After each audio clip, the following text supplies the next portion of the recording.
Hello friends, today we're diving into hands-on tutorials in Photoshop. Navigate to Help and select Hands-on Tutorial.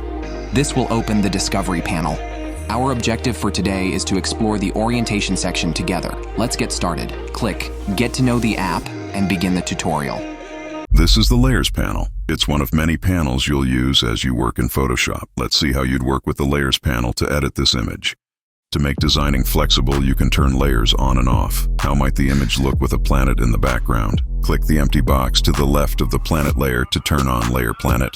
The planet layer is now visible in the image, but it appears on top of the giraffe and the trees. We can fix that by changing the order of the layers in the Layers panel. Drag the planet layer below the waterfall layer. Release when you see a blue line under the waterfall layer.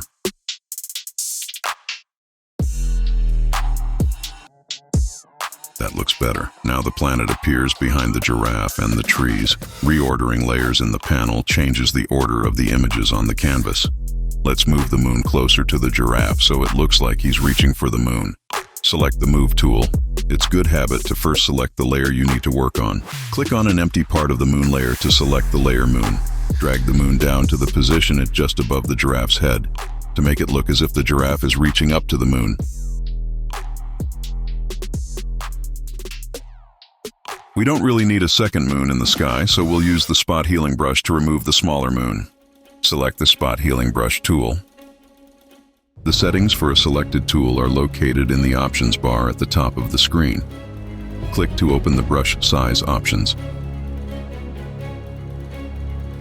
Set the size slider to about 100 px, slightly larger than the moon.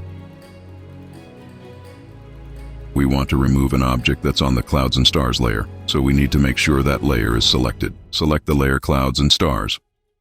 Place the circular cursor for the spot healing brush over the small moon and click once to remove it.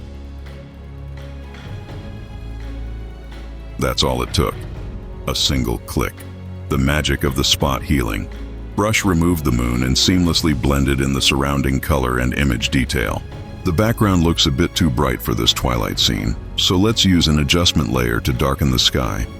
Click the Create New Adjustment Layer icon and choose Brightness, Contrast.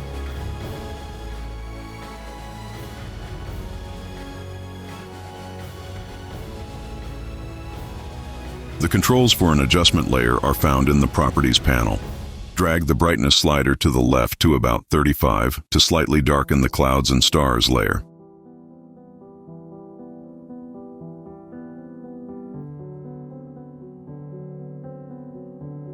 An adjustment layer affects only the layers that are below it, so only the Clouds and Stars layer is darkened by this adjustment.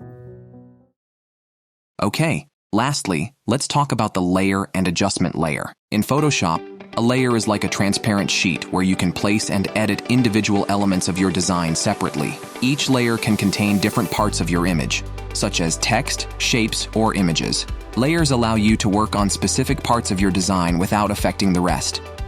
An adjustment layer is a special type of layer used to apply adjustments or effects to the layers beneath it without permanently changing the original image data.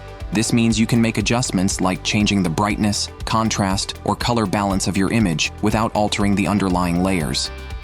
Adjustment layers are non-destructive and can be easily modified or removed at any time, allowing for greater flexibility and experimentation in your editing process. The process of using layers to create a single picture or video is called composition. Composition is arranging visual elements in a frame to create a unified, pleasing image. It combines shapes, colors, textures, and objects to convey a message or feeling. Composition is a technique used not only in photography, but also in various fields like drawing, video, and 3D. Each program may have its methods, but they can work together. For instance, composition skills learned in Photoshop can be applied in After Effects. This makes Photoshop not just for simple image editing, but an essential tool for overall artistry. That's it for today. I hope you enjoyed the video. Make sure to subscribe so that I can stay motivated. Thank you for watching. See you next time.